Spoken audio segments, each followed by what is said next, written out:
Bene, buonasera a tutti, benvenuti all'Ateneo Veneto, benvenuto Presidente Violante, benvenuta Alessandro Necci. Noi ci conosciamo già per la presentazione del tuo libro che abbiamo fatto poco tempo fa.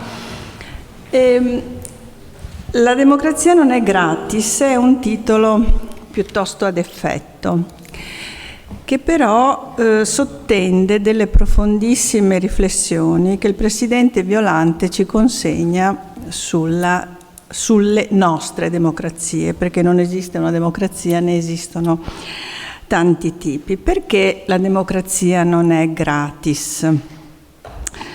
Non è gratis perché non è mai stata concessa, è sempre frutto di conquiste, è sempre frutto di sacrifici, a volte spesso pagati col sangue.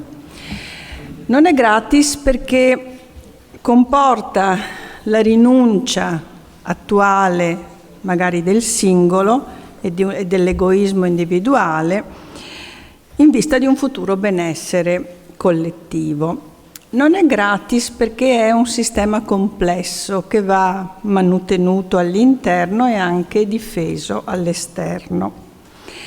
Va mantenuto perché consiste in un equilibrio molto precario tra i poteri dello Stato, tra il riconoscimento dei diritti e l'adempimento dei doveri, tra chi controlla e chi è controllato. Si tratta di un equilibrio instabile perché la democrazia non è qualcosa che viene data una volta per tutte, ma ha una sua dinamicità interna. E deve essere continuamente ricalibrato questo equilibrio nello spazio e nel tempo. Nello spazio perché, come dicevo prima, non esiste una democrazia. In Europa abbiamo vari paesi democratici, ma ognuno è diverso dall'altro perché dipende dalla sua storia, dall'economia, insomma dalle sue caratteristiche culturali, eccetera.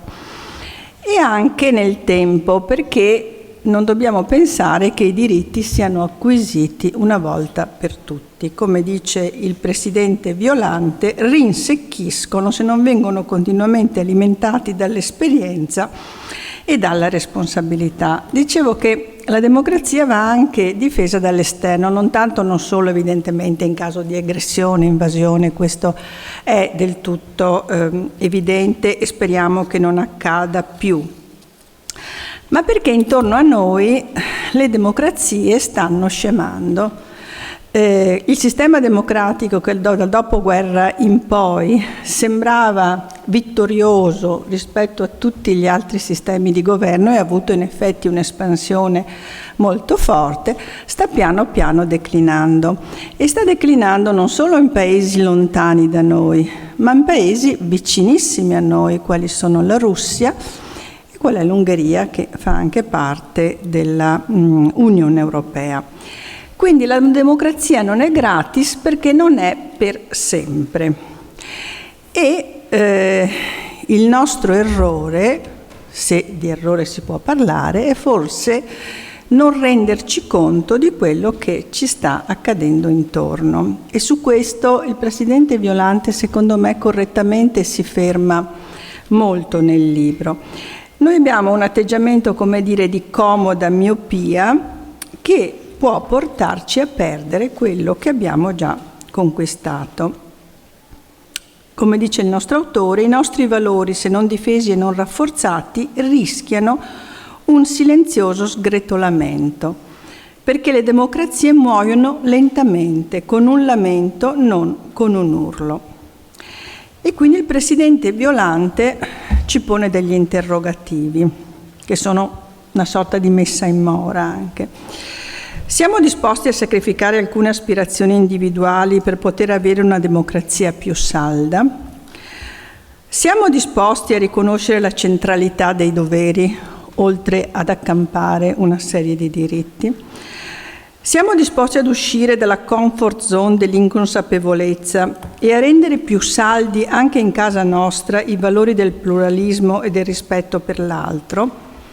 Io devo dire che leggendo e rileggendo questo libro, che è piccolo solo per le dimensioni ma non per i contenuti, ho visto che sono domande pesanti che dobbiamo porre alla nostra classe politica, ma che forse dobbiamo prima di tutto porre a noi stessi.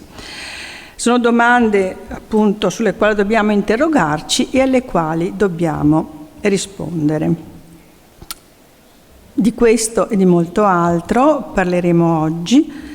Io appunto ringrazio ancora il Presidente Violante, ringrazio ancora Alessandra Necci.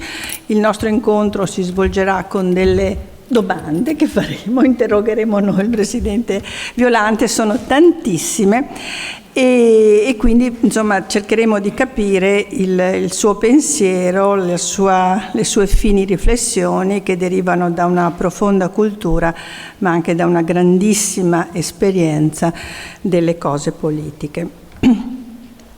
Allora la prima domanda che le farei, Presidente, è questa. Abbiamo, come dicevo prima, le democrazie stanno, come dire, scemando. Lei stessa nel libro dice che nel 77 i paesi democratici erano 44, nel 92 76, nel 22 da una ricerca fatta e citata dal Presidente Biden solo il 20% della popolazione mondiale vive in democrazia. Siamo vissuti in una sorta di inconsapevolezza e lei afferma che dovremmo evitare di suicidarci per distrazione. Vuole spiegarmi questa affermazione? Sì, buonasera, grazie per essere qui, grazie per l'invito. È un posto abbastanza suggestivo questo, quindi si parla con un po' di timore reverenziale in luoghi così. Dunque, il numero delle democrazie è diminuito negli ultimi anni, le popolazioni che vivono in regimi totalitari o semitotalitari sono la maggioranza del mondo ed è giusto chiedersi perché. Naturalmente le ragioni sono più di una e in ogni paese il calo della democrazia ha una sua ragione specifica, però c'è un tema generale, a mio avviso, che è la mancata cura della democrazia. Per semplificare, io dico questo, che Trump è l'effetto della mancata cura, perché, per spiegarmi, non una causa, nel senso che è il prodotto di una mancata cura del rispetto delle istituzioni, del rispetto del risultato elettorale, del rispetto dell'altro, dopodiché poi nascono questi fenomeni. E quindi perché? Perché una democrazia ha bisogno di classi dirigenti, politiche dirigenti democratiche, ma ha bisogno anche di cittadini democratici. Però vedete, noi abbiamo assistito negli ultimi anni nei paesi più civili, abbiamo assistito a un fenomeno di reintermediazione sociale. Ciò che ha tenuto insieme sino, diciamo, alla fine degli anni del secolo scorso le società sono stati i corpi intermedi, cioè partiti, sindacati, associazioni, Chiesa Cattolica, abbastanza spesso, eccetera. E poi cos'è accaduto? Che lentamente questo tipo di organismi non hanno tenuto il passo con la modernità. Non sono riusciti a reggere il passo con quello che stava accadendo nel mondo. E che cosa stava accadendo nel mondo? Stava accadendo una reintermediazione. Cioè oggi i mediatori tra le persone e i loro desideri, tra le persone e le loro ambizioni, tra le persone e le istituzioni sono le piattaforme digitali. Questo ha creato un processo di grandi scomponimento della società in solitudini di massa. Oggi siamo molto più soli rispetto a ieri perché dialoghiamo con quelli che la pensano come noi, frequentemente. Attraverso le piattaforme con chi parlo? Parlo con quelle che la pensano come me, altrimenti non leggo neanche quello che va contro i miei. E quindi non maturo, non interloquisco con l'altro. Queste tecnologie, tra l'altro, invitano a non avere rapporti umani. Qualche mese fa ero in treno da Torino a Roma, come mi capita di fare una volta alla settimana, poi faccio il percorso inverso, e c'era seduta vicino a me una famigliola, padre e madre, una ragazzina di 13-14 anni. si scambiano due parole come capita in treno e vedo che questa ragazzina sta chattando rapidamente. Per caso mi guardo attorno e vedo che sta chattando con una ragazza che è 3-4 posti più avanti. E dico: scusa, ma perché non vai a parlare? E lei mi risponde: è più comodo. Guardate, apre uno scenario, perché è più comodo? Primo, perché non devo registrare la reazione dell'altro. Non so, l'annoio, non annoio, la scoccio, non lo so. Come dire, è una comunicazione impermeabile ai sentimenti, quella lì. Ma capite, in questo modo, se io parlo con una persona e quella persona mi dice non sono d'accordo, fa una faccia, intreccio comunque il rapporto umano. I grandi mediatori del passato erano comunità dentro i quali c'erano poi l'umanità. Ecco, è la disintegrazione delle relazioni umane che sta portando all'indebolimento, a mio avviso, e questo è uno dei fattori, sono tanti altri, ma questo è il fattore che mi interessa di più, porta all'indebolimento delle democrazie. Non c'è più bisogno di un grande soggetto che tenga insieme la comunità, perché ciascuno ritiene di essere tenuto insieme dalla piattaforma digitale, dai social, dalle persone con cui comunico, eccetera. E non è così. Questa mi pare che sia una ragione di fondo. La seconda ragione, a mio avviso, è non abbiamo avuto cura. Che cosa vuol dire? La democrazia, come giustamente diceva lei, non è un prodotto naturale, non esiste in natura. Anzi, in natura esistono i meccanismi diversi, i meccanismi autoritari. Il gregge, il branco, la muta hanno un capo. Le popolazioni primitive avevano un capo, avevano capi. Sceglievano il capo e quello comandava e basta. Poi lentamente sono cresciute le democrazie, forse prima negli Stati Uniti, poi in Francia, Europa continentale e così via. E sono cresciute le democrazie ponendo alcune questioni. La ripartizione dei poteri, la distinzione dei poteri, il rispetto reciproco tra le persone, i doveri nei confronti dell'altro, sono i principi di fondo della democrazia. Ma questi principi vanno coltivati. Ecco, io ho visto, credo di citare nel libro, la condizione degli insegnanti. L'insegnante, non la scuola, parlo dell'insegnante.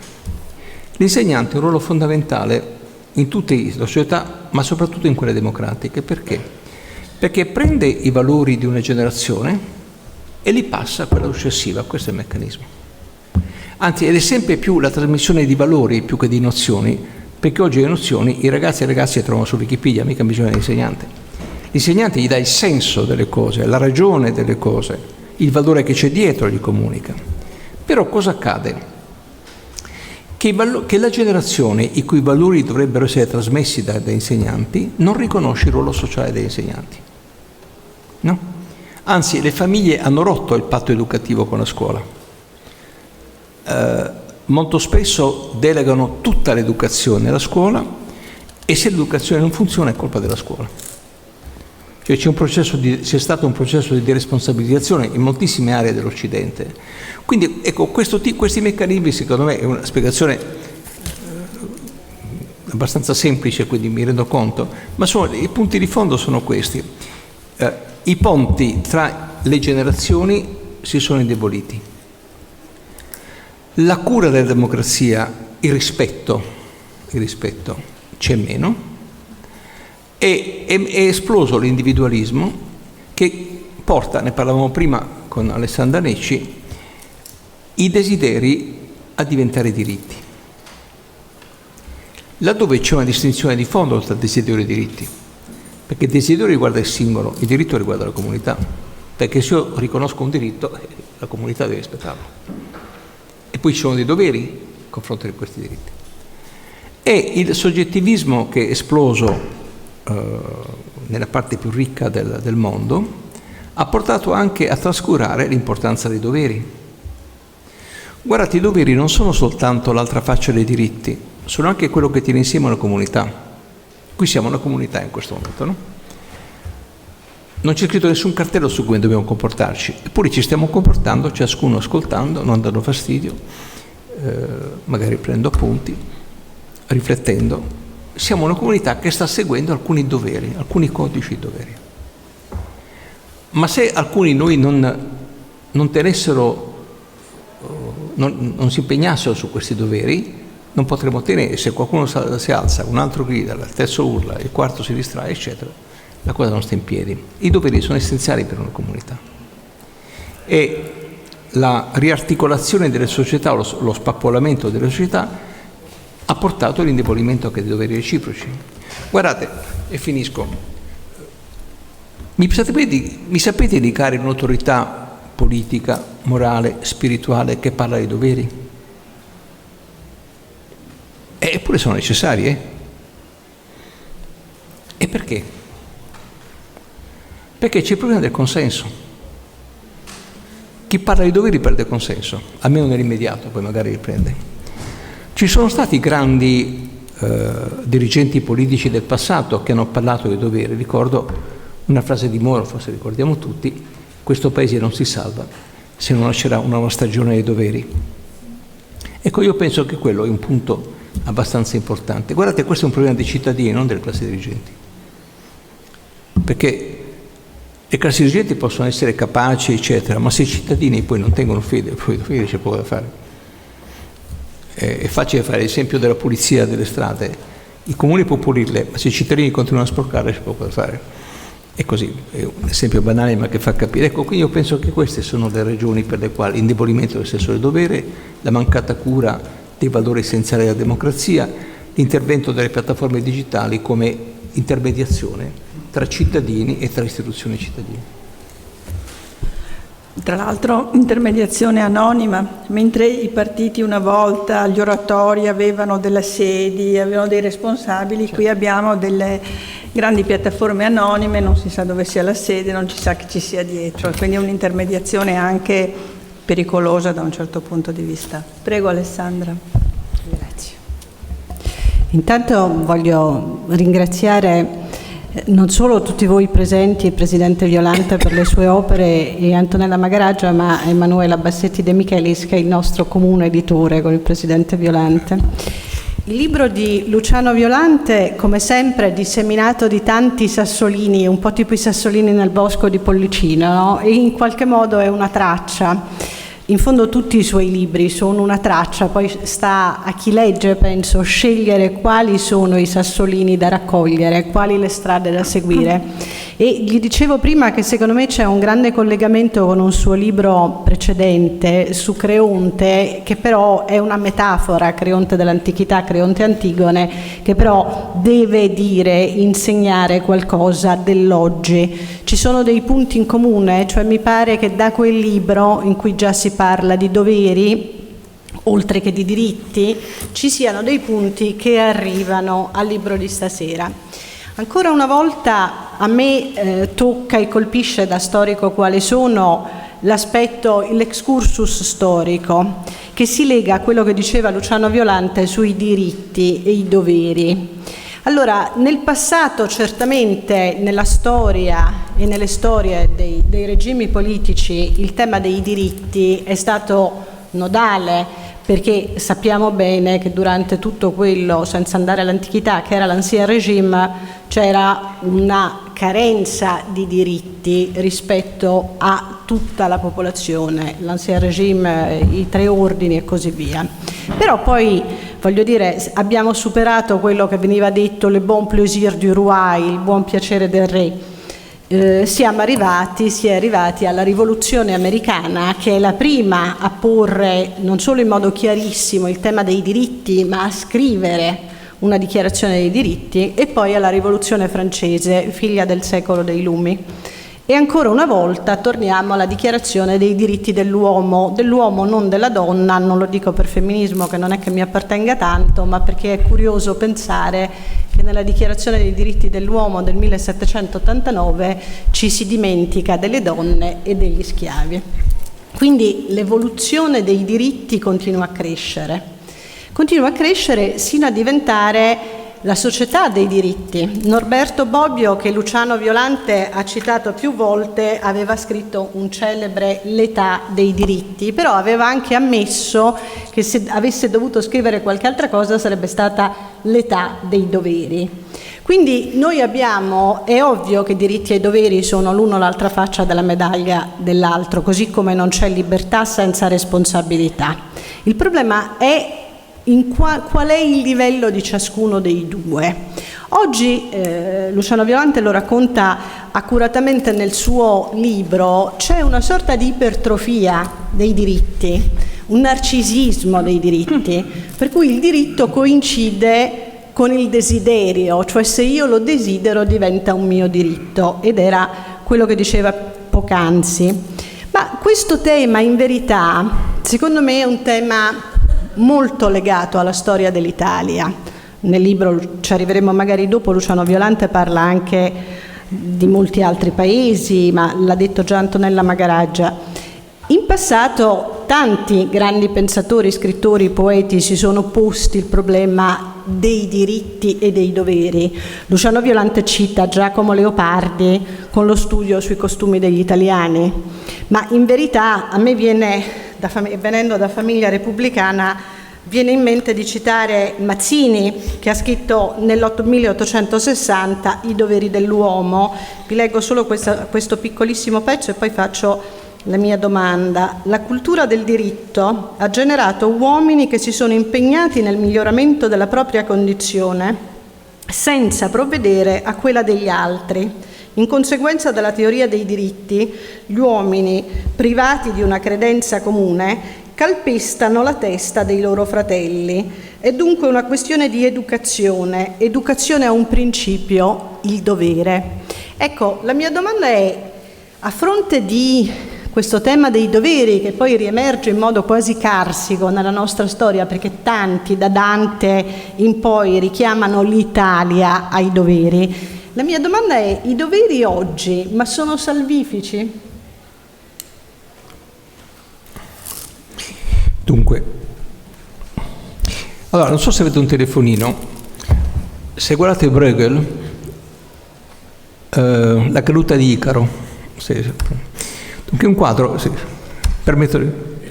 è un quadro che io cito sempre nella prima lezione nel mio corso, è un quadro abbastanza importante, scritto nella seconda metà del Cinquecento. Fiandre sono ricchissime, straordinariamente ricche, e Bruegel fa un quadro che è La caduta di Icaro, e si vede in primo piano un contadino con abiti curiali che ara, poi c'è un pastore che porta delle pecore, un pescatore che sta pescando, uno che guarda le stelle o il sole, un vascello che si allontana, c'è il polpaccio di Icaro. Icaro è affogato, resta solo un pezzo della gamba fuori, in basso a destra.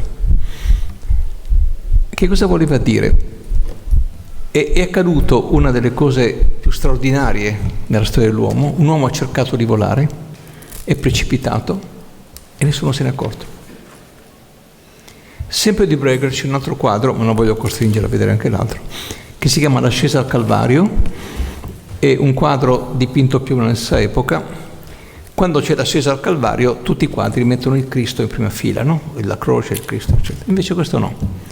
A sinistra in alto c'è un corteo di cavalieri che torna dalla caccia, al centro bambini che giocano, in alto c'è un circolo di persone con le croci che aspetta che arrivino i condannati a morte, tanta gente che si incontra, fa eccetera. In basso a destra c'è la madre con alcune sue amiche. Quasi nascosto nella folla si vede che c'è un uomo con una croce, che si trascina una croce, e poi altri due condannati su una carretta. Nessuno se n'è accorto. In un'epoca di grandi ricchezze, Bruegel vuole indicarci la indifferenza come un grande male delle società opulente. La Fiandre era una società opulente. Ecco, e allora, quando su questa questione dei doveri, che tu giustamente oggi, io credo che se dovessimo fare un po' un discorso, no? Il dovere centrale oggi è il rispetto. Il rispetto. Se dovessi indicare qual è? Rispetto dell'altro, rispetto di se stesso, rispetto delle istituzioni, rispetto delle cose, il rispetto. Guardate che il rispetto è a fondamento della vita in comunità. Noi qui ci stiamo rispettando. Non c'è un cartello fuori dove c'è scritto rispettatevi, però lo sappiamo che è così, no? Fa parte non delle leggi, fa parte dell'etica, dei comportamenti.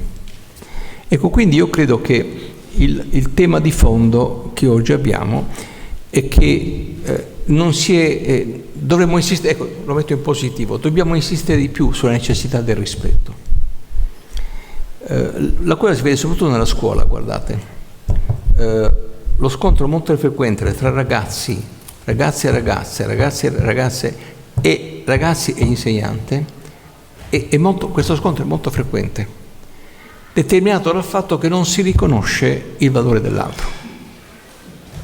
Ecco, io credo quindi che questa sia una cosa particolarmente importante, il dovere del rispetto. E poi, visto che ci siamo, io penso che sia molto importante il principio di speranza. Speranza non mi riferisco a una cosa che non sono cattolico, ma rispetto naturalmente, sono credente ma non sono cattolico.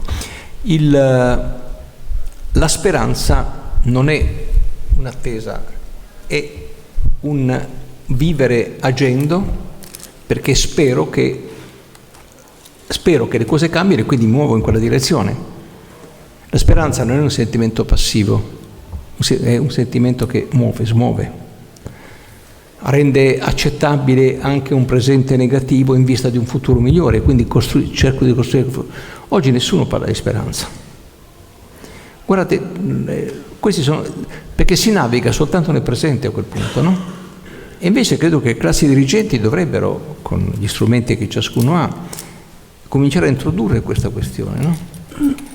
Il fatto che per esempio l'Italia con tutti i suoi problemi va molto meglio di altri paesi come Francia e Germania è comunque un segno che può dare speranza, no? Il fatto che non è che mancano lavoro, ci sono 1,5 milioni di posti di lavoro vacanti di tecnici del digitale. Allora vuol dire, non dobbiamo fermarci come a lamentarci.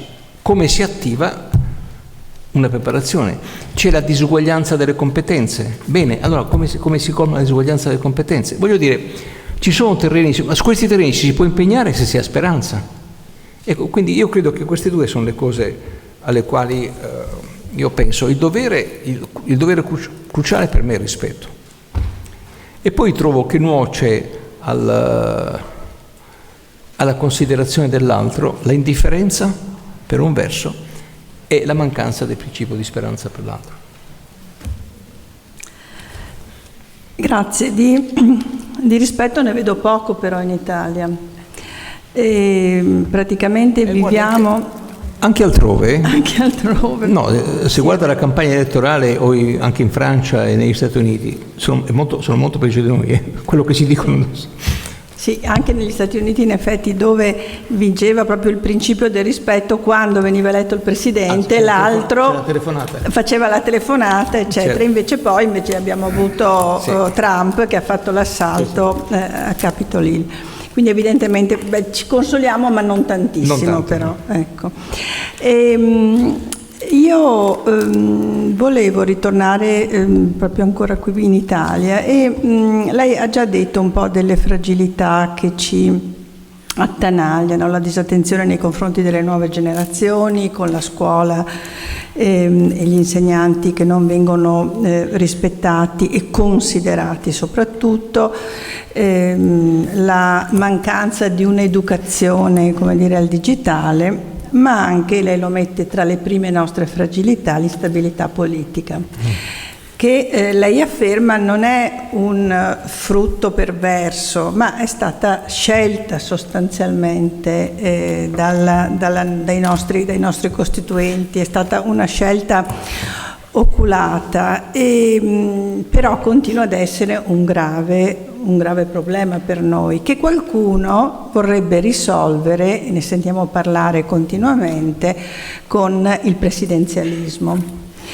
verso il quale mi sembra che lei invece sia critico, intanto perché dice che non porterebbe assolutamente ad una stabilità più forte e insomma a risolvere il problema della nostra instabilità politica, ma soprattutto perché il presidenzialismo potrebbe funzionare quando c'è per l'appunto il rispetto reciproco, cosa che invece manca in Italia e quindi, o comunque non c'è a sufficienza, e quindi non porterebbe a buoni risultati e tra l'altro comporterebbe anche un riequilibrio tra i diversi poteri che andrebbero ripensati in maniera diversa da quella che ha progettato il nostro Costituente. Su questo vorremmo avere la sua opinione.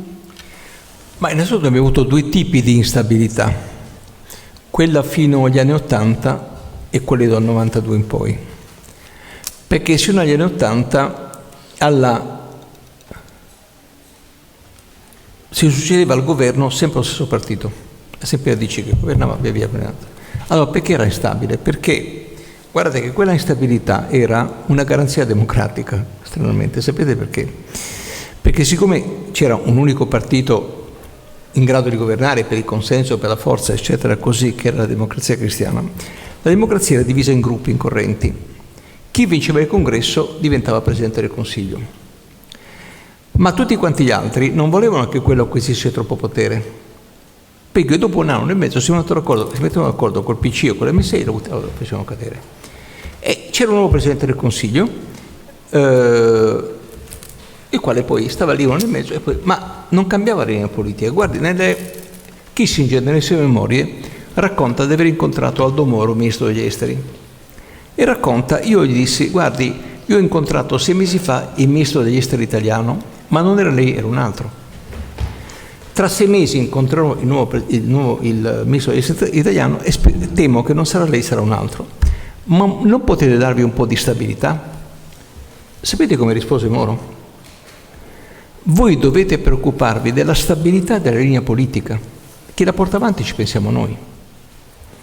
E lì c'era stabilità della linea politica. Quindi quella stabilità è una cosa. La instabilità, tant'è che la cosa, non ho qui i dati, ma poi se qualcuno interessa, se mi scrive glieli mando, è molto importante che i ministri erano sempre gli stessi. Solo sapete che succedeva? Se avevo fatto il ministro delle poste, dopo facevo il ministro del tesoro. Se avevo fatto il ministro del tesoro, facevo il ministro della difesa o della giustizia. Cioè non bisogna evitare che ciascun uomo politico occupasse troppo a lungo lo stesso spazio, perché altrimenti diventava troppo forte. Bisogna evitare che...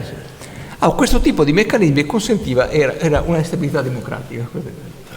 Poi il paese andava avanti lo stesso perché? Perché c'era una convenzione. Convenzione sono gli accordi costituzionali non scritti per far funzionare il sistema. Non basta la Costituzione, negli ordinamenti sono anche le convenzioni. Quando le convenzioni saltano, il sistema non tiene più. Trump, che come lei ricordava, non si congratula con Biden per la vittoria, è un caso in cui tu non tieni conto delle convenzioni. La convenzione è quella, che lo sconfitto telefona e il sistema non si riappacifica così. No?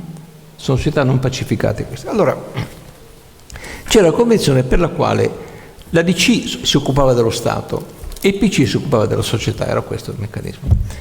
Poi si faceva la lotta nel paese per il consenso, ma in Parlamento si doveva fare andare avanti il paese.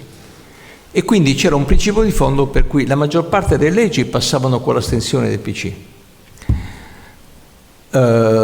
Quando la DC diceva mi dispiace questa roba proprio non si fa, non si faceva. Se il PC diceva questa cosa non si fa, non si faceva, altrimenti si negoziava. Queste erano le convenzioni costituzionali. Queste convenzioni sono venute meno dagli anni 80 quando cominciano i governi Craxi, che avendo il massimo interesse a spaccare il rapporto di DC-PC impedisce che ci siano convenzioni, no?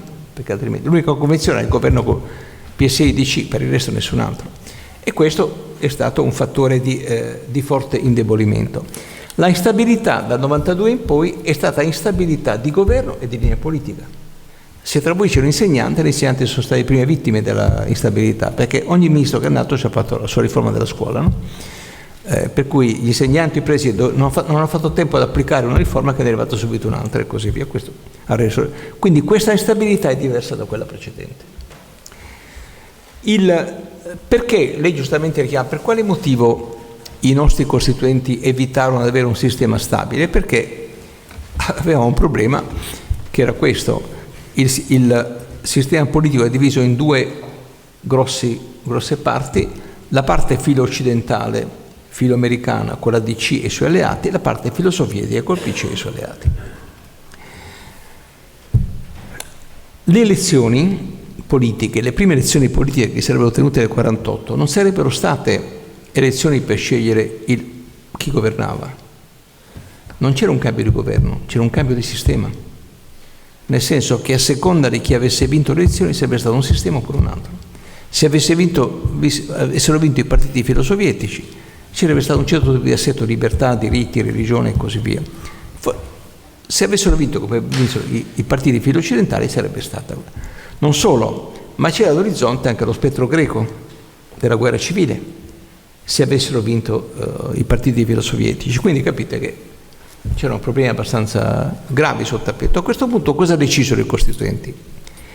Evitiamo di ingabbiarci in regole istituzionali, perché le istituzioni funzionano su automatismi. Passato il tempo si decade, arrivato a un certo punto si decide, e quindi le istituzioni sono così. Allora dissero: il Parlamento rappresenti, con tutte quante le possibilità di interruzione della decisione che ci sono. 2 Camere, devono dare la fiducia entrambi, ma un governo per cadere ha bisogno di sufficiente la sfiducia di una sola. Non c'erano allora termini alla durata degli interventi in Parlamento, cioè c'era tutto un meccanismo che andava. Non c'era termini per la costruzione di un governo. Io credo che lo faccia in questo libro un rapporto con la Germania, perché Italia e Germania avevano dato origine a 2 dittature del Novecento in questa parte d'Europa. Avevano dato origine a una guerra, avevano perso la guerra, ma hanno avuto costituzioni completamente diverse. Perché in Germania non c'era la questione di un'alleanza filosovietica e quindi hanno potuto fare leggi, fare un sistema che è capace di decidere. Da noi c'era questo problema, per cui si è detto: vabbè, a questo punto il Parlamento deciderà quello che i partiti hanno deciso che avrebbe dovuto decidere, non so se è chiaro. Questo ha funzionato sino praticamente a tutti gli anni 70. Quando questa intesa è venuta meno, il sistema non ha funzionato più. Infatti tutte le riforme che cosa sono? Sono il tentativo di portare nelle istituzioni il principio di decisione. E torna continuamente questo problema perché ce l'abbiamo. Tanto che adesso si decide sulla base dei decreti legge e fiducia. Ormai è quasi automatico questo, perché il sistema non è in grado di decidere. E poi chi governa, tutti i colori, e chi governa si approfitta di questa situazione, con il decreto legge si fa molto prima. Ecco, quindi questa è la situazione nella quale ci troviamo. Io credo, come correggere questa situazione? Io non credo tanto nel presidenzialismo, sapete perché? Gli Stati Uniti stanno messi in presidenzialismo, quello lì. Stati Uniti e Brasile, 2 paesi presidenziali, stanno messi malissimo. Soltanto ieri, all'ultimo momento, hanno raggiunto un accordo repubblicani e democratici per il superamento del tetto di bilancio, perché negli Stati Uniti quando supera il tetto di bilancio c'è bisogno di un accordo tra le parti, ma l'hanno fatto a condizione che lo sfondamento valga anche per la legislatura successiva, anche se vincono i repubblicani, diciamo così. Questo. Quindi in Francia avete visto i disordini che ci sono stati sulla legge per le pensioni, che guardate non è come hanno scritto i giornali aumentare di 2 anni l'età prima di avere la pensione. Lì il problema era un altro, che è stabilito che tu hai diritto alla pensione se fai 40 anni di contributi continuativi. E tutta la giovane generazione si è ribellata dicendo: ma quando mai avremo 40 anni di contributi continuativi con questo sistema di lavoro che c'è? E quindi è stato uno scontro. Perché? Perché Macron, come i suoi predecessori, sono eletti col 24-25% dei voti. E quello che conta è il consenso del primo turno. Il secondo certamente chi vince è il 50+1%, ci mancherebbe altro. Ma quello che conta è il consenso reale. Allora tu hai in Francia che il 75% dei francesi non ha votato per il presidente e non si sente rappresentato. La violenza degli scioperi in Francia è determinata da questo, che non si sentono rappresentati. Allora, io credo che sia molto più serio invece di andare a rincorrere. L'altra idea che è l'elezione diretta del Presidente del Consiglio, che, se mi permettete, è un'altra sciocchezza e spiego perché. Tu avresti un Presidente del Consiglio dei Ministri eletto direttamente, un Presidente della Repubblica eletto dal Parlamento, il Presidente del Consiglio con fortissima legittimazione perché è eletto direttamente, il Presidente della Repubblica che però può bloccare il governo impedendogli di presentare, perché ci vuole alla fine un Presidente della Repubblica per presentare il disegno di legge. Se il Presidente non firma il governo non può fare nulla. Tant'è che Israele nel 96 varò questo sistema. 5 anni dopo, nel 2001, mi disse Shimon Peres, ci conoscevamo abbastanza bene, mi disse: guarda, noi in Francia abbiamo fatto un disastro, lo incontrai nel 98, abbiamo fatto un disastro in Israele perché gli elettori hanno un voto per eleggere il Presidente del Consiglio e l'altro voto per portarlo giù, cioè quando si vota per la Knesset, per il Parlamento, non gli si dà la maggioranza per governare e quindi a quel punto quel sistema è inutile, no? Io credo che un sistema migliore sarebbe un sistema tipo quello tedesco, cioè il cancelliere, il Presidente del Consiglio si presenta in Parlamento per la fiducia. Se ha la fiducia costituisce il governo, cioè il governo dopo, non prima, perché altrimenti il governo è frutto di mediazioni inesauribili con le varie parti del governo. Se ho la fiducia faccio il governo. Primo, la sfiducia è costruttiva, cioè posso sfiduciare un Presidente del Consiglio solo se indico il nome del successivo Presidente del Consiglio, che entra in funzione se la mozione è approvata. Non c'è bisogno della seconda fiducia. Questo per evitare che all'ultimo momento salti anche quello lì, no? Ci sia il Presidente del Consiglio può chiedere la nomina e anche la revoca dei ministri. In genere non si fa, chiedo scusa.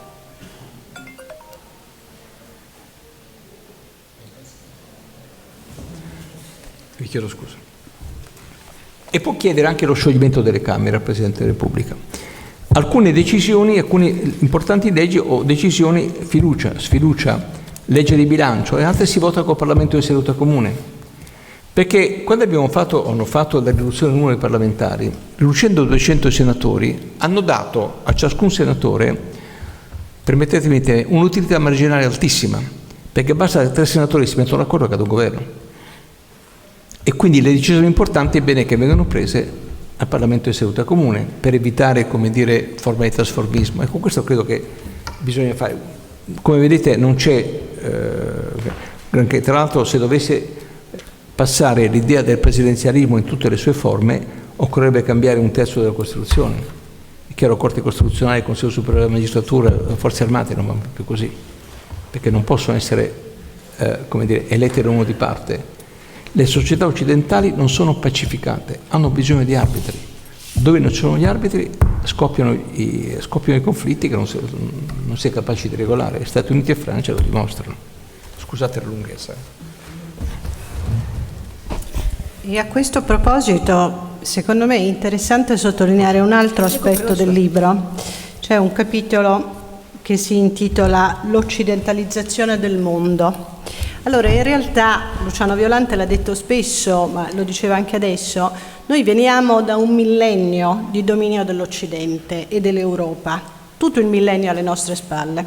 Però certamente si è introdotto un elemento di fortissima discontinuità con il passato, che in parte è stato dato dall'information technology, dalla globalizzazione, ancorché sia solo un fatto tecnico, quindi il punto è come viene usata. Però certamente c'è una forte discontinuità con il passato. Molti di voi ricordano, Luciano Violante lo cita, che alla caduta del muro di Berlino Francis Fukuyama disse: è finita la storia. Ora naturalmente questa è un'affermazione, consentitemi la battuta paradossale, antistorica, perché la storia non può finire che con la fine dell'umanità. Infatti anche Fukuyama poi se l'è in qualche modo rimangiato. Però c'è un dato oggettivo, e cioè in questa forte discontinuità che si è creata in un tempo molto molto basso, molto piccolo, l'Occidente non è più egemone. 1000 anni alle spalle, Luciano Violante parlava del ruolo dell'Europa e delle democrazie europee. Beh, c'è un paradosso, perché l'Europa, che pure al suo interno ha avuto la cultura più straordinaria che si possa immaginare, però era in guerra continua.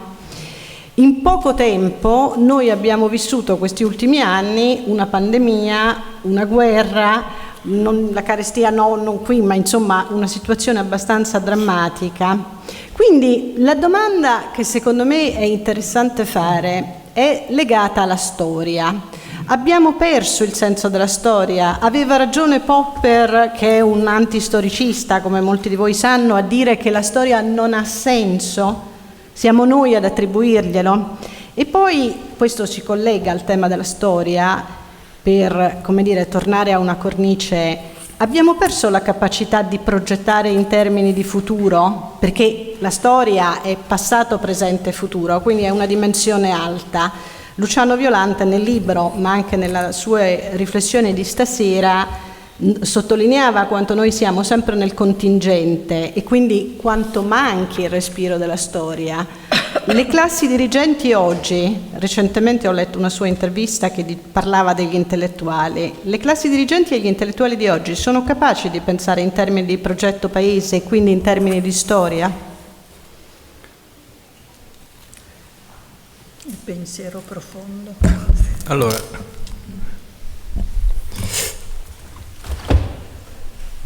ogni domanda qui presuppone, come dire, perché sono domande di fondo. Allora, io credo questo: nell'Ottocento, anzi nel Settecento, l'egemonia di questa parte del mondo è stata creata sullo schiavismo e la colonizzazione. L'Ottocento è andato avanti con la colonizzazione e con le armi. Il dominio del mondo è terminato dal dominio delle armi e dei mari soprattutto.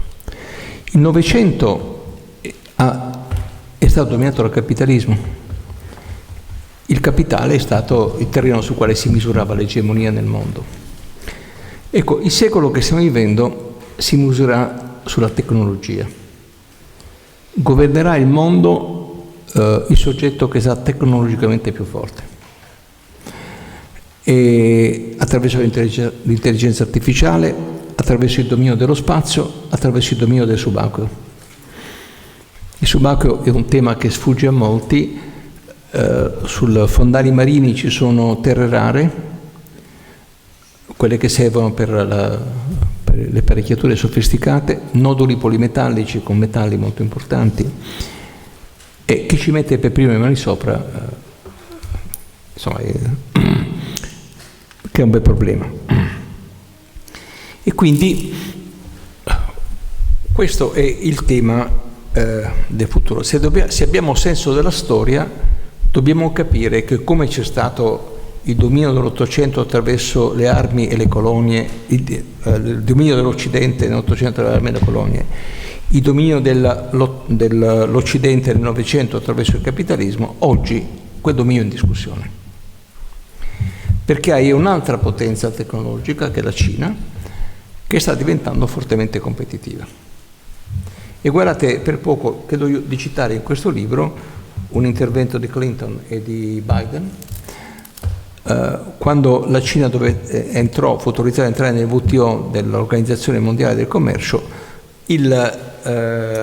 c'erano molte preoccupazioni, perché significava far entrare un soggetto che non aveva le regole democratiche, quindi entravi sul mercato senza regole democratiche. Che succede? Clinton rassicurò tutti, dice: non vi preoccupate, perché quando la Cina sposerà il mercato, diventerà necessariamente un paese democratico. Neanche per idea, per ragione molto semplice, perché la democrazia ha bisogno del mercato, ma il mercato non ha bisogno della democrazia. Seconda questione, Biden rincarò la dose dicendo: ma avete mai visto l'intelligenza artificiale servirà a democratizzare la Cina, perché tutti potranno conoscere i diritti, sapere i diritti, e quindi questo farà crescere la democrazia. Bene, in molte città cinesi, se io telefono ad Alessandra che ha un debito con una banca e non lo paga, quando io la chiamo al telefono, scatterà prima un disco che dice: lei sta chiamando in questo momento la signora Alessandra Necci, che ha un debito con la banca X di X e non lo paga, sollecitare ad adempiere i propri doveri, dopodiché posso parlare con Alessandra Necci. Quindi a parte l'identificazione facciale, in cui la Cina è l'avanguardia, l'identificazione delle persone attraverso il viso, quindi la tecnologia è servita, ma è servita come strumento di dominio. Non abbiamo capito che quando un paese ha una struttura fortemente autoritaria si avvale degli strumenti che ha a disposizione, cioè non si fa scrupoli nell'usarli per aumentare la propria pressione. Per cui ho l'impressione che la mancanza, ecco, come tu dici giustamente, Alessandra, la mancanza di senso della storia ci ha impedito di capire, cioè ho la presunzione che comunque l'Occidente è meglio degli altri, e questo adesso è un problema. Guardate, io parlo dell'Occidente non in termini geografico, in termini politico. A questo Occidente è legato il Giappone, è legato all'Australia, che non sono Occidente, ma cioè questo tipo di mondo che crede nella libertà come fondamento del vivere umano. Questo è il tipo di mondo. Quindi questo un po' è il... Quanto agli intellettuali, ma io trovo che ci sono i catastrofisti, no, quelli che tutto di sa, tutto va male, che è abbastanza comodo come soluzione, no? Ne avete uno a Venezia, da questo punto di vista. E poi ci sono invece quelli che si limitano a stare sul presente, spiegano il presente, spiegano che cose non vanno, eccetera. Io credo che manca l'intellettuale costruttivo, quello che dice anche che cosa bisogna fare per... Devo dirvi che l'intellettuale costruttivo è un mestiere un po' delicato, sapete perché? Perché deve necessariamente dire dei no a qualcuno e quindi rischia di non entrare nei giri giusti, no? E di essere in qualche modo emarginato. Ecco, ho l'impressione che anche... Insomma, ricordate da quanti anni un partito politico non fa un convegno sugli intellettuali? L'ultimo fu metà anni 70 Berlinguer. Ma insomma, noi abbiamo registi che fanno dei film molto belli sull'Italia, scrittori e scrittrici molto bravi, poeti meno conosciuti e poetesse soprattutto bravissime. Ma insomma, a nessuno gli mette: scusa, tu che hai fatto questo film, che visione hai dell'Italia o del mondo? Che cosa hai scoperto? Cosa hai visto nel mondo che mi possa servire, possa interessare? E che tipo di ruolo pensi di avere nella direzione che dice Alessandra del futuro? Qui c'è un punto delicato, cioè non è che io credo all'intellettuale di Stato, non è questo, né all'intellettuale organico, per quanto lo sono stato nel Partito Comunista, ma credo piuttosto all'intellettuale che si occupi anche del futuro, del possibile futuro, non solo del presente. Credo che questo sia un problema, non solo nostro, è un problema abbastanza diffuso. È stato pubblicato alcuni anni fa un libro che si chiama China Model, che è di un sociologo americano che si chiama, come si dice campana in inglese? Bell. Lui si chiama Bell. Il libro è stato tradotto da poco in Italia, è uscito 4-5 anni fa, dove lui spiegava questo. Dice: il sistema occidentale non premia il merito, perché uno come Trump avrebbe potuto essere eletto in Cina, che quello è un sistema veramente meritocratico, spiegando come tu arrivi lì, da una speruta provincia puoi arrivare perché sei selezionato passo dopo passo, per cui se arrivi lì hai delle qualità, altrimenti non ci arrivi. E c'era ecco, io credo che questo problema del merito va un po' ripreso in mano, perché l'eguaglianza è una cosa, l'egualitarismo è un'altra, anche di questo discutiamo spesso con Alessandra. L'egualitarismo è l'imposizione di un modello, l'eguaglianza è la costruzione di vite prive di discriminazione. Ecco, su questo ci sarebbe tanto da fare. Insomma. Io prima ho parlato della disuguaglianza delle competenze. Guardate, non è una frase, sapete che vuol dire? Io presiedo la Fondazione Leonardo, una fondazione che si occupa di modernità, facciamo la formazione delle persone Down all'uso del digitale. Perché le persone Down a volte non sanno usare, a volte hanno difficoltà a usare, a volte sono oggetto di truffe. Come facciamo la stessa cosa per gli anziani di piccoli centri, insieme all'Arma dei Carabinieri, che i centri sotto i 6.000 abitanti non hanno né la posta né la banca. O per un autobus per andare nel centro più vicino non sanno come fare. E insegnano. Allora, la disuguaglianza delle competenze è abbastanza grave. Tra l'altro, quel 1,5 milioni di posti di lavoro che non abbiamo è disuguaglianza delle competenze. Quindi io credo che questi temi dovrebbero essere affrontati dagli intellettuali, piuttosto che la narrazione continua. Bisogna partire dalle cose che non vanno e poi però dire che cosa fare per, non quali sono le strade per, e misurarsi sulle strade per. Questo mi pare che sia un problema di oggi. Grazie Presidente, ma per avere però una visione prospettica bisogna avere competenze e coraggio. Sì. E le competenze non sembrano molto diffuse e il coraggio lotta con la ricerca del consenso, perché molto spesso le soluzioni non sono soluzioni comode, perché sono soluzioni che, avendo di mira un futuro lontano, nell'immediato possono non tornare utili, e ai nostri politici queste soluzioni non piacciono, perché ci deve essere il consenso immediato. Ma questa insomma è una spiegazione forse banale. E tra l'altro sulle competenze stiamo andando sempre peggio, perché se la misura è 1 vale 1 e anzi tu, come dire, vieni mandato in politica proprio perché non hai fatto la scuola della politica, non te ne sei mai occupato, hai fatto altro, credo che faremo poca strada. Torno al contesto più generale. Chi leggerà il libro, che fortemente consiglio, troverà 2 termini che il Presidente Violante ci spiegherà. Si parla di tirannie elettive e di anocrazie. Sono 2 termini, il primo sembra quasi un ossimoro, e anocrazia non si capisce che cos'è, quindi chiedo al Presidente Violante di spiegarcelo. In realtà sono dei sistemi che abbiamo lontano e anche vicino in Europa, e verso i quali dovremmo essere forse un po' meno indifferenti. Forse dovremmo preoccuparci di più e forse anche dovremmo fare qualcosa. Una soluzione il Presidente Violante la dà nel libro, quindi chiedo di parlarci di questi 2 sistemi e di capire cosa noi, che continuiamo ad essere, nonostante i nostri difetti, un sistema democratico, possiamo fare in relazione a questi sistemi che stanno diventando minacciosi, non solo in sé, ma anche perché trovano degli amici anche all'interno del nostro Paese. Ma parto dalla prima cosa. Ieri ero alla scuola di politica della Lega, che mi hanno invitato a tenere una lezione sulla leadership a Milano. A un certo punto ho detto che il leader, faccio la distinzione tra leader e capo, che sono 2 cose diverse.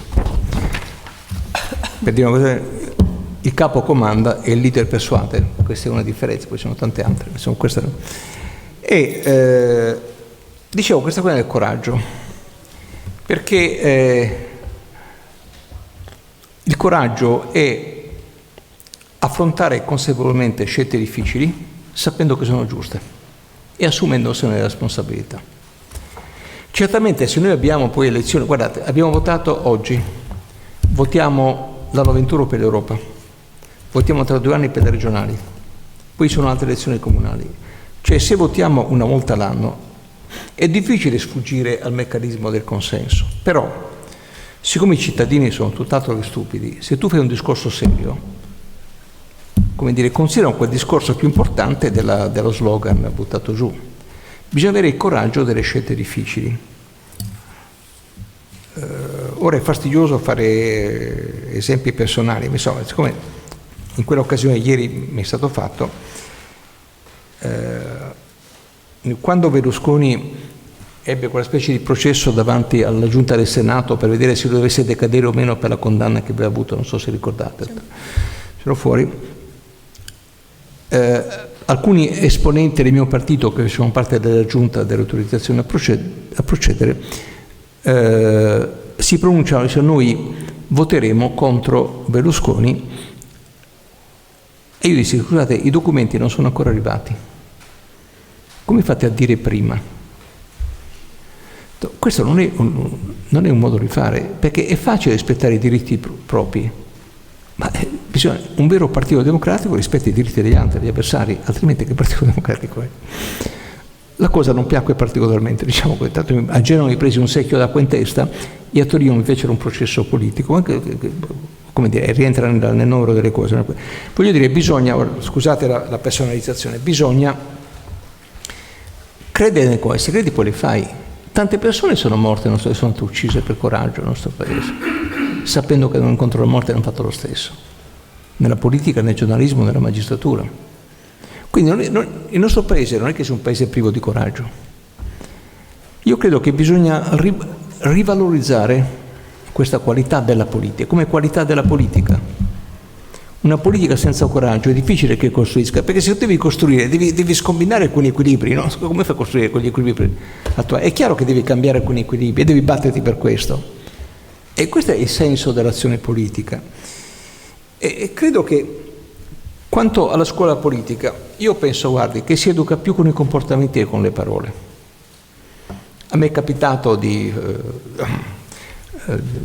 insegnare alla scuola politica del mio partito, e quando sono stato chiamato per la prima volta mi è stato detto le regole sono queste di comportamento. Ora cito, se posso, quando sono entrato in Parlamento io stavo preparandomi per la cattedra, per il concorso a cattedra di diritto penale, avevo bisogno di altre 3-4 settimane di tempo per finire di scrivere una monografia sulla quale devo essere giudicato. Sono eletto, parlo con il presidente del gruppo, che allora era Natta, e dico: scusa Natta, io avevo bisogno di 3-4 settimane libere per poter finire il libro per la cattedra, poiché ritengo di non dover entrare in magistratura quando finisco il lavoro parlamentare, perché non sarebbe giusto. Ho deciso, dice: no, mi pare un'ottima cosa, però non sono io che decido, decide Pocchetti, che è il segretario d'aula, che è quello che dirigeva l'amministrazione del gruppo. Io vado da Pocchetti, dico: sono Violante e ho bisogno di 3-4 settimane. Dice: guarda, non c'è problema, perché vedi, il lunedì pomeriggio c'è riunione di gruppo, martedì mattina c'è commissione, martedì pomeriggio c'è aula, mercoledì mattina e mercoledì pomeriggio c'è aula, giovedì mattina c'è commissione, giovedì pomeriggio c'è riunione di gruppo di commissione, venerdì mattina c'è gruppo, per il resto fai quello che vuoi. Cioè, avevo il sabato e domenica per lavorare. La disciplina era quella, il comportamento era quello. Non c'erano scappatoie. E naturalmente, così quando mi capitò, io ero contrario alla fusione, al PD, alla fusione del PDS con i popolari. Mi capitò di dire a Romano Prodi: guarda, io ero capogruppo alla Camera, no? Ma Romano dice: guarda, metteremo insieme i vizi e dimenticheremo le virtù. Cosa che mi pare che sia accaduto. Lui disse: ma no, cosa vuoi dire? Ho detto: guarda, quanto danno al partito i deputati popolari? 10.000 euro. Dice: noi diamo 5.000. Domani tutti daremo 1.000. Cosa credi? Che non è che c'è qualcuno che mi dà 10.000. E questo è un piccolo segno, come dire, si scassa, si rompe il rapporto tra l'eletto e l'elettore. Poi il cittadino, quando sa che tu dai, il cittadino elettore, che tu sacrifichi una parte rilevante del tuo stipendio per far andare avanti insieme alla macchina, ha fiducia in te, ha stima in te. Se tu vedi che non è così, è diverso. Comunque, quindi voglio dire, questa questione del coraggio delle scuole politiche è messa in questo modo. Quanto alla questione di Tirrenia, perché parlo di questo? Perché Putin, il libro nasce così.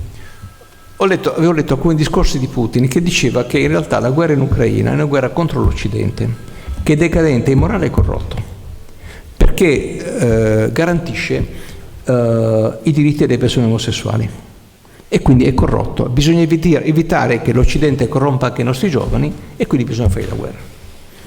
Il patriarca Kirill, che se non ricordo male cito nella cosa, dice la stessa cosa.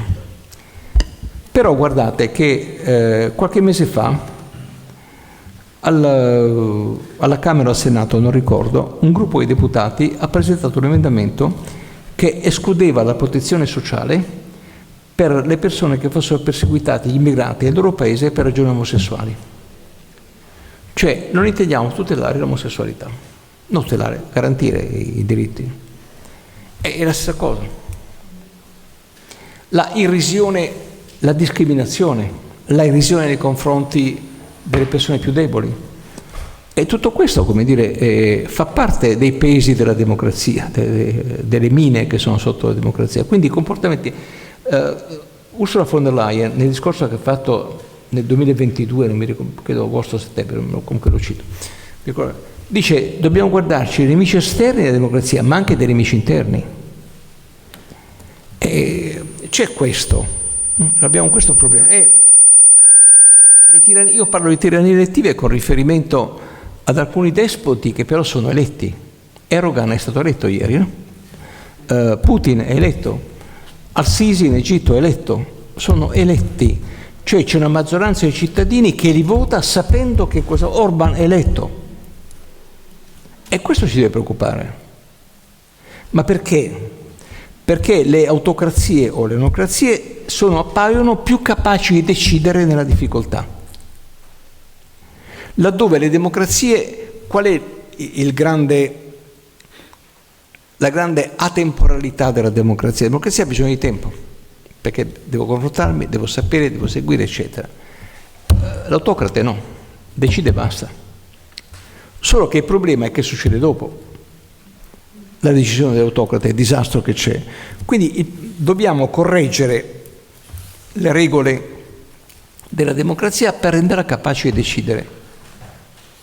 Quando mi è capitato di presiedere la Camera, ho fatto cambiare il regolamento della Camera e dicevo: dobbiamo costruire una democrazia decidente, cioè una democrazia che non si ferma alla rappresentanza, ma usa la rappresentanza per decidere, perché altrimenti, guardate, c'è comunque qualcuno che decide. Ed è meglio che si sappia che decide, perché altrimenti nella palude della rappresentanza che gioca con se stesso c'è qualcuno che poi all'oscuro decide. Questo è un po'. Quindi restituire alla democrazia la capacità di decidere credo che sia un grande strumento importante. E poi bisogna, ora, tra qualche mese, prima credo dello scioglimento, il Parlamento europeo, o la Commissione anzi, dovrà decidere sul documento approvato dal Parlamento contro Orban. E come si creeranno i governi? Quello è una cartina di tornasole. Orban sostanzialmente ha tacitato le opposizioni, finanziato soltanto i partiti di maggioranza, messo le mani sulla magistratura in modo scandaloso per far fuori i magistrati e far nominare i magistrati da parte del governo e così via. E questo è compatibile con l'Unione Europea o no? E come voteranno i partiti conservatori europei? E quello sarà un punto mica da poco. La Carta dei Valori Europea non prevede, anzi condanna queste cose. Saranno capaci i capi di governo, di Stato di governo, di condannare, compreso il nostro? Quello sarà una forte cartina di tornasole. Sì, e non basta dire che sono regimi che sono stati, cui rappresentanti sono stati eletti, no, perché questa è la scusa banale che... Sì, vabbè, ma l'elezione è un pezzo. È un pezzo. A parte bisogna vedere come sono stati eletti, come è giocato l'informazione durante l'elezione. E poi l'elezione è un pezzo. E poi dopo? Dopo c'è la separazione dei poteri, la garanzia dei diritti di minoranza, le libertà, c'è tutto il dato che c'è dopo. L'elezione non è come dire un'unzione. Una volta Berlusconi disse: sono l'unto della Signora, vi ricordate? Mi sento l'unto della Signora. No, l'elezione è un pezzo del processo democratico, poi c'è tutto il resto. C'è una cosa che si collega a quello che Luciano Violante stava appena dicendo e che poi secondo me è insita nella forte passione civile che tutta la sua storia, non solo politica ma culturale e anche negli scritti si evince, e che riguarda la democrazia ancora una volta, perché mi pare che ci siano come sempre delle parole chiave. Una è democrazia, fra i sassolini di Pollicino che dicevo prima, un'altra è cultura. Allora Luciano Violante dice giustamente: la democrazia è come l'aria, ti accorgi che esiste quando comincia a mancare. D'altro canto molti di voi forse ricordano la battuta di Winston Churchill che diceva che è bene che la democrazia diventi un vizio perché così è difficilissimo smettere. Però c'è un dato che si coniuga, secondo me, ancora una volta con il tema cultura. Non a caso Luciano Violante nel suo libro dice che quello che Putin sta instaurando contro l'Occidente è un conflitto culturale. Non a caso avevamo parlato prima di millennio alle nostre spalle in cui l'Europa aveva un'egemonia che era innanzitutto culturale.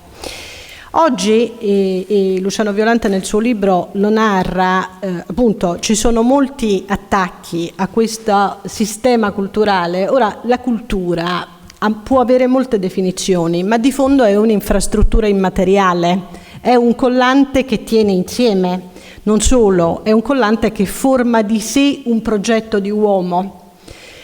Dunque, per essere tale, per esempio, necessita di memoria, perché la memoria porta all'identità e la cultura è necessariamente memoria. Luciano Violante nel libro cita quelli che io, per esempio, ovviamente considero come lui dei pericoli gravissimi di questa fase storica, come la Culture Council o il cosiddetto Memory Council, in nome di un antico politicamente corretto che porta a buttare giù le statue, che siano di David Hume in Scozia o che siano di Joséphine Beauharnais alla Martinica, per una totale incapacità di contestualizzare nella storia personaggi e accadimenti. Allora il punto, secondo me, ancora una volta, democrazia / cultura, è, atteso che oramai noi viviamo in un'epoca post-bipolare, in cui, come dicevamo prima, è come se la teoria del caos avesse vinto sui principi illuministi.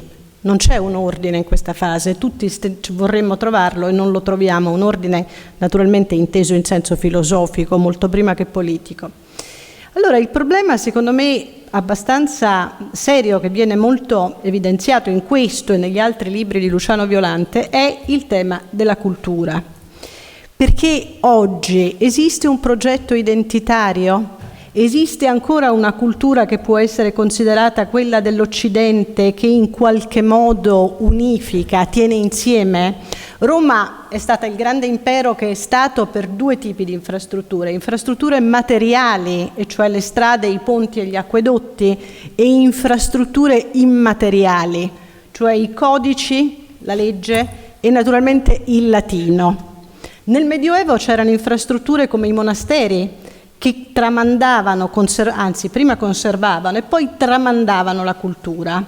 Ecco, a me pare che tutto questo oggi nella information technology paradossalmente sia completamente smarrito, così come manca il livello del respiro della storia, manca la funzione della cultura come aggregante.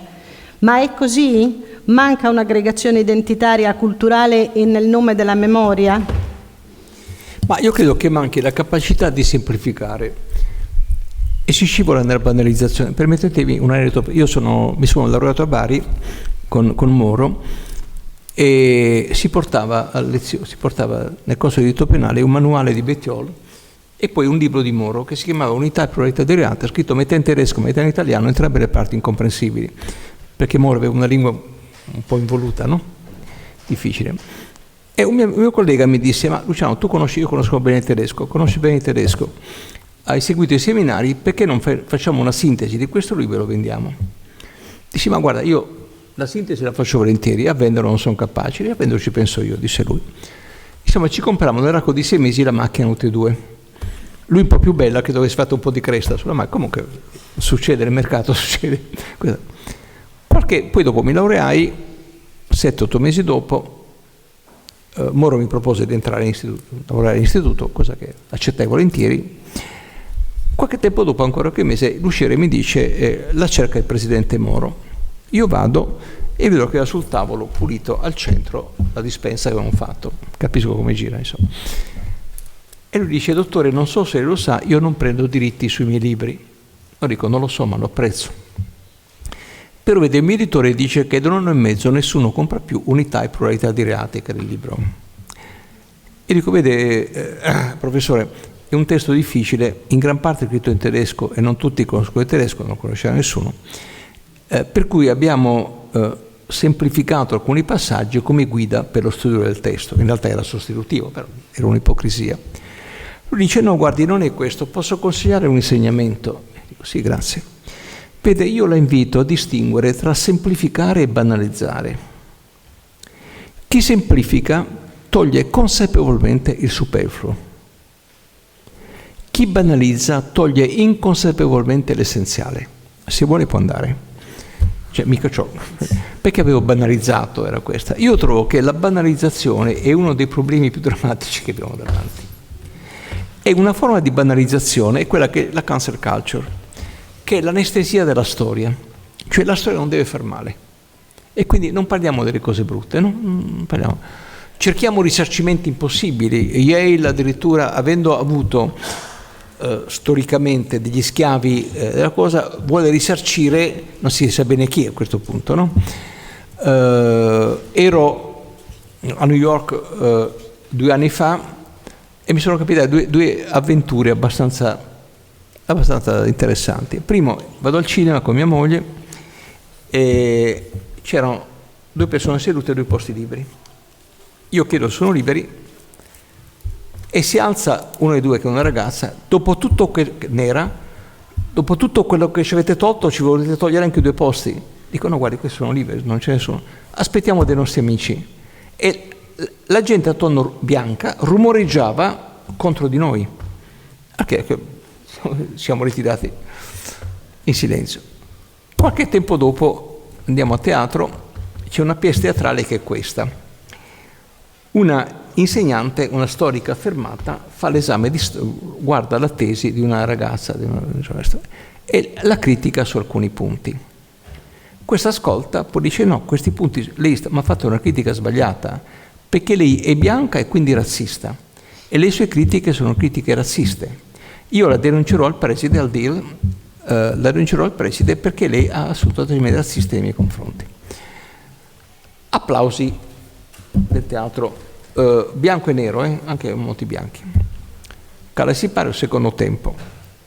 La professoressa riceve una lettera del preside che le consiglia di chiedere scusa alla ragazza perché effettivamente alcuni suoi accenti potevano apparire razzisti.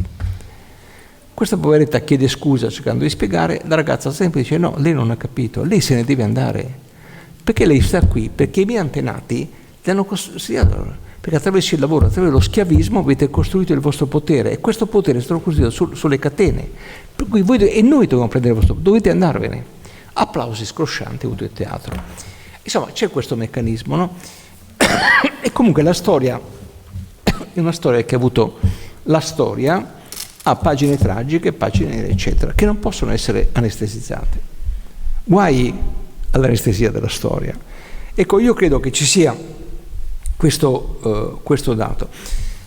La cultura che effetti ha, ecco, evitare la banalizzazione innanzitutto, difendere anche le durezze della storia che sono state, difendere perché ci sono state, non perché opporsi alla cancellazione della storia.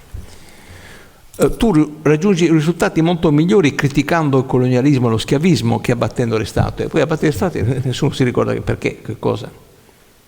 Quindi c'è, come dire, c'è in qualche modo un elemento, ecco, l'elemento che io trovo più preoccupante è la negazione del valore del compromesso. Il compromesso è una brutta parola, no? Ma che vuol dire compromesso? Guardate, oggi esagero nell'aneddotica personale, ma uno dei primi giorni che ero in Parlamento avevo seduto vicino a me un deputato pugliese che era uno abbastanza aggressivo. Parlavo un democristiano, non gli andava contro, parlavo un messino, non vedevo che succedeva. Dopo un paio di giorni il segretario d'aula, il famoso Pocchetti, quello che mi ha detto sabato e domenica puoi lavorare tranquillamente, gli va vicino e dice: guarda Sicolo, qui stiamo per parlare con quelli che non la pensano come noi. Quindi quando finisce la seduta vai a quei 2, gli offri un aperitivo e la chiudete là. Allora si obbediva, Sicolo. Quella fu la prima lezione di diritto parlamentare che ebbi. Qui stiamo per parlare con quelli che non la pensano come noi. E allora il problema, se non la pensano, è mettersi d'accordo, altrimenti la soluzione non esce.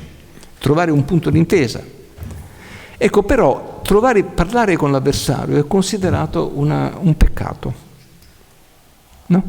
È un male. Vuol dire che se cedi, in realtà cede chi non è capace di parlare con l'avversario, perché vuol dire che non ha fiducia nelle proprie idee, nella propria forza. Qui c'è un punto educativo di fondo e la cultura dovrebbe spingere in questa direzione. Si parla con quelli che la pensano diversamente da te, si discute con loro, cerca di capire le ragioni. Guardi, quelli che ci hanno insegnato a fare politica, almeno la mia generazione, ci hanno detto: guardate, quando voi parlate in Parlamento con un avversario, la prima cosa è cercare di capire qual è un punto positivo della tesi dell'avversario. Dopodiché si dice: io non sono d'accordo su quello che ha detto, tranne su un punto. Su questo punto voglio un chiarimento, perché se questo punto significa questo può anche andare bene, se quest'altro no. Oppure non sono d'accordo e mi dispiace, perché lei è un uomo o una donna che molto spesso rappresenta problemi giusti, ma mi pare che oggi le cose che abbia detto non corrispondono alla verità. Ma lo dici, come dire, quindi cerchi un rapporto con l'altro, fai un riconoscimento dell'altro. Ecco, la cultura credo che dovrebbe spingere in questa direzione, non chiudersi nei propri circuiti. Questo credo sia una funzione oggi. Bene, ci avviamo verso la fine. Se ci sono delle domande, delle osservazioni da fare,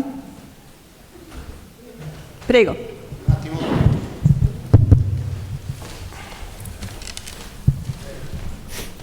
Ecco, faccio una premessa. Non è che capisco più di tanto, ma ad ogni modo c'è una domanda che ho. La democrazia decidente, quella di cui parlava lei prima, può scivolare su democrazia illiberale? A mio avviso no, è la democrazia che non è capace di decidere che apre le porte all'illiberalismo, perché se non sei capace di decidere, non ci stai, cioè, a che ci serve? I conservatori spagnoli hanno parlato nel passato di la classe discutadora, cioè di quella che discute continuamente senza decidere. Ecco, la mia opinione è che, la mia impressione poi è che se la democrazia è capace di decidere sta in piedi, se non è capace di decidere soccombe. Questa è la mia. Prego. Chiedo scusa. Io più che altro ho da raccontare questo. A me un insegnante, tanti anni fa, ormai sono passati tanti anni, mi ha raccontato questo, lei giudicando, io ascoltando soltanto. Allora, stava parlando con un suo allievo scolaro e parlava chiaramente anche della democrazia, che sarebbe a dire un rapporto alla pari, dove insomma io non devo temere quello che tu hai, che puoi ammazzare, che mi puoi punire, ci parliamo. E allora lo scolaro ha detto: ma signora maestra, ma che democrazia c'è tra me e lei, se lei mi dà del tu e io devo dare a lei del lei? Quindi c'era uno squilibrio di forza che il ragazzino aveva capito. E l'insegnante invece l'aveva preso per maleducato e per tutto quanto, e dopodiché infatti ognuno in tutte le presentazioni che facciamo cerchiamo di tirare fuori tutti quelli che sono i titoli. La fatica che si è fatta non lo so, però sicuramente non c'è democrazia tra la maestra e lo scolaro, perché ma il problema del rispetto... Sono passate più eventi, ma quello che rispetto risulta comunque sempre intimidatorio. È il problema del rispetto, guardi. Credo che è importante dare di lei...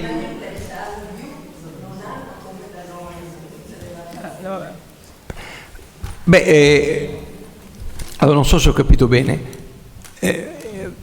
Io credo... Sì, ho capito bene. Io credo che è importante, a me capita di farlo, capita di farlo a molti, cioè quando si parla comunque tenere sempre modalità rispettose anche dei bambini, perché i bambini colgono molto più degli adulti queste cose, reagiscono molto presto. È importante rispettare, quindi anche nella forma verbale utilizzare le forme più adeguate, perché rappresentino che io ti sto rispettando, ecco.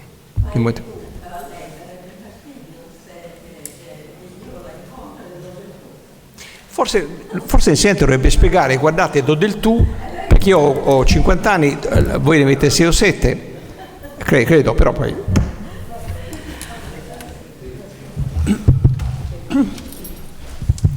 Lei diceva prima, sono i cittadini che si devono far carico di chiedere i diritti o di sostenere i diritti, più o meno così l'ha espressa. Ma da cosa può derivare? Come si può arrivare a fare questo? Se una scuola, e lei l'ha citato, è assolutamente disgregata, in conflitto perenne con i genitori. Oggi un ragazzino di 14 anni ha accoltellato un insegnante, non mi ricordo dove, sì. Cioè una roba da pazzi. E la vita io non sono insegnante, non ho mai insegnato in vita, ma conosco molti amici che lo sono e così di riflesso sento le problematiche. Come si può creare dei cittadini consci dei loro doveri, ma soprattutto dei loro diritti? Cioè, al contrario. Sì, sì, esatto. Sì. Ma io credo che deve essere la classe politica dirigente a cominciare proprio prima degli insegnanti, non della scuola. Io parlo degli insegnanti. Alcuni tentativi sono stati fatti dall'attuale ministro dell'istruzione, non tutti felici, devo dire. Però, insomma, bisogna cominciare a porre questa questione. La questione del ruolo degli insegnanti, del rispetto degli insegnanti, del compito educativo che grava metà sulle famiglie e metà sulla scuola, non solo sulla scuola. Cioè queste cose bisogna dirle, devono diventare senso comune, ma se nessuno ne parla non diventano senso comune. Qui c'è un dovere dei mezzi di comunicazione, delle classi dirigenti di affrontare questi temi, in modo tale che ci si convinca che c'è bisogno di...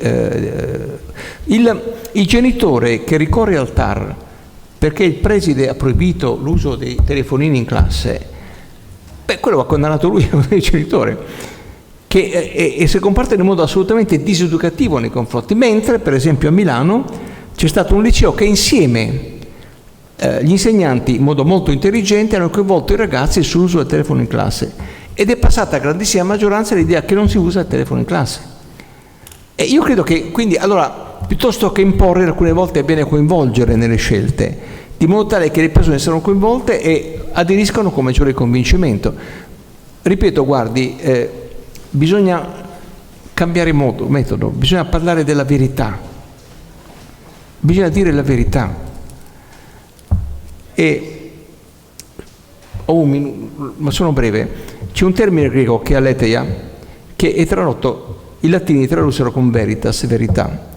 In realtà aletheia vuol dire un'altra cosa, intendendo i grandi classici greci hanno posto l'aletheia al centro dell'avventura umana, perché aletheia è il disvelamento, cioè togliere il velo e capire cosa c'è sotto il velo.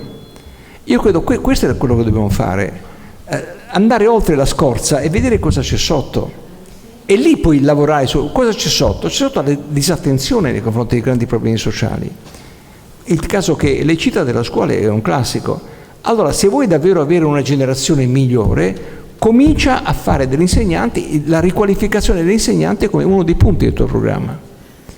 E non so se sono cose, guarda, abbastanza banali, sono semplici, insomma, per non citare semplici, non banali, però vanno fatte. E devo dire, qui ho l'impressione che il sindacato ha qualche punta di responsabilità su questa questione, nel senso che ha piuttosto privilegiato la scuola come luogo, come dire, di lavoro, che va benissimo naturalmente, solo che non è solo luogo di lavoro, è anche luogo di trasmissione di valori e quindi va garantito anche da questo punto di vista. Sì, spero di semplificare, non di banalizzare. Allora, abbiamo parlato di illuminismo, di pesi e contrappesi, cioè della complessità della democrazia, dall'illuminismo che cercava di gestire la complessità. Con la complessità siamo arrivati fino a fine Novecento. Tra l'altro il Darmoren compie tra pochi giorni 102 anni, è ancora complessamente vivo. Poi abbiamo parlato di liquefazione del senso del dovere e dell'idea di diritto o desiderio, di comunicazione nei social media che è liquefatta, cioè la società liquida, la liquid modernity di Bauman. il genere fluido, la legislatura scorsa che è più fluida e liquida di così, era difficile immaginare. Ora Bauman, io provo a citare a memoria, dice però: attenti voi che entrate nella liquid modernity, lasciate ogni speranza voi che entrate, perché quello che è stato annullato e cancellato non può essere riscritto e ciò che è stato spezzato non può essere incollato. Lei dice che la speranza è una cosa fondamentale. Bauman dice: lasciate ogni speranza voi che entrate. Cosa facciamo? Ma lei mi mette a tacere, cita Bauman. No, io spero in Edgar Morin e lavoro per quello. No, io credo che, allora, innanzitutto lo dico come mio costume, perché poi non. Io ho fiducia. Perché ho fiducia. Sono abituato ad avere fiducia. Io sono nato in un campo di concentramento. Mio padre era comunista, mia madre era ebrea e sono dovuto andare via dall'Italia. In Etiopia, arrivati gli inglesi, hanno messo tutti in campo di concentramento. Italiani perché nemici, no? C'era la guerra, fascisti e antifascisti. Hanno liberato le donne e i bambini nel 1944, io avevo 3 anni, e le navi hanno dovuto fare, non da Suez, il giro da sotto, da Capo di Buona Speranza, e risalire perché c'era la guerra. Sulla nave erano imbarcati circa 200 bambini, ci siamo salvati in 13. Gli altri sono morti per malattie, dissenterie e cose varie. Arrivati a Napoli la nave, mia madre era milanese, quindi era molto milanese. Figuriamoci cos'è un ospedale di Napoli nel 44-45. Quindi lei fugge dall'ospedale con me e si reca con mezzi di fortuna a piedi, viaggiando di notte in genere perché salivano le truppe marocchine da sud, in questo paesino di mio padre, che è un paesino in provincia di Bari che si chiama Rutigliano. Arriva di notte naturalmente, bussa, scende il cameriere e dice: sono Marina, la moglie di Giovanni, e questo è Luciano, il figlio, eccetera. E poi risponde: il signorino non è sposato, perché mio padre si era dimenticato di dire ai suoi che si era sposato. Mio padre era un tipo un po' strano, si era dimenticato, si sposò per procura e si era dimenticato che andava a prendere la moglie all'aeroporto, perché non so, quindi era un po' originale, diciamo. Lei insiste, perché era una che insisteva, mia madre, e scende una sorella di mio padre, mia zia. Tenete presente, era il 45, quindi girava della gente incredibile, no? Quindi non dovete pensare come oggi. Dice: come si chiama il bambino? Luciano. È impossibile, il nostro padre si chiama Michele, perché come sapete si dà il nome del nonno. Comunque, insomma, mia madre disse: guardate, io di qui non mi muovo, quindi. E fummo ospitati nel lavandaio. Il lavandaio, questa era una casa molto molto grande, c'era una zona della casa dedicata al lavaggio e era un lavandaio, cioè, non so se voi sapete cos'è la liscivia. Sì. C'era l'odore della liscivia, c'era, no? E siamo stati lì per qualche settimana finché non è arrivata la prigionia di mio padre che diceva che Marina deve essere arrivata, sarà arrivata, e quindi fummo ammessi. Capite che la situazione non era delle migliori, tant'è che mio padre è tornato poi nel 46, nel 47 è nato mio fratello, negli anni 50 si sono separati, poi io ho preso la sua strada. Io ho vissuto con delle zie.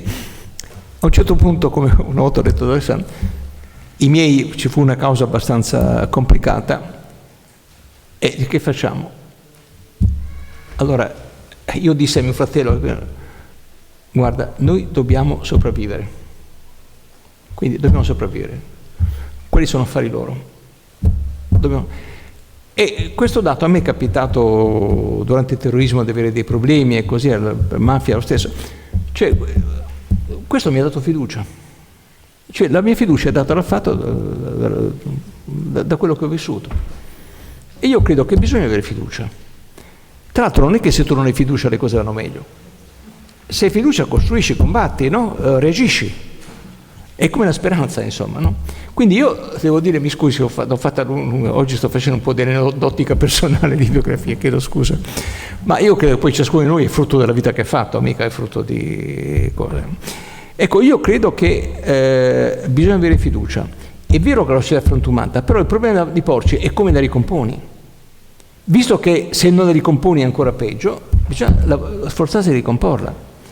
È vero che la società è fluida, però allora ti devi porre il problema di come la solidifichi.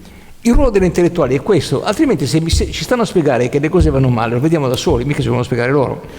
Daranno dei nomi migliori a quello che abbiamo in cuore, ma non ci aiutano granché. Io credo c'è una responsabilità morale degli intellettuali, che è quella di aiutare la crescita, aiutare lo sviluppo, aiutare una società migliore. Ora, c'è qualcuno che magari non ci crede, per carità, io dico quello che è il mio punto di vista, che è questo: assumersi la responsabilità di concorrere a costruire una società che sia migliore, parlando con gli avversari anche naturalmente, esercitando l'etica della persuasione, cioè il confronto per persuadere e magari correndo il rischio anche di essere persuasi, però persuadere. Questo è un po' il mio punto di vista sulle questioni che le ha posto.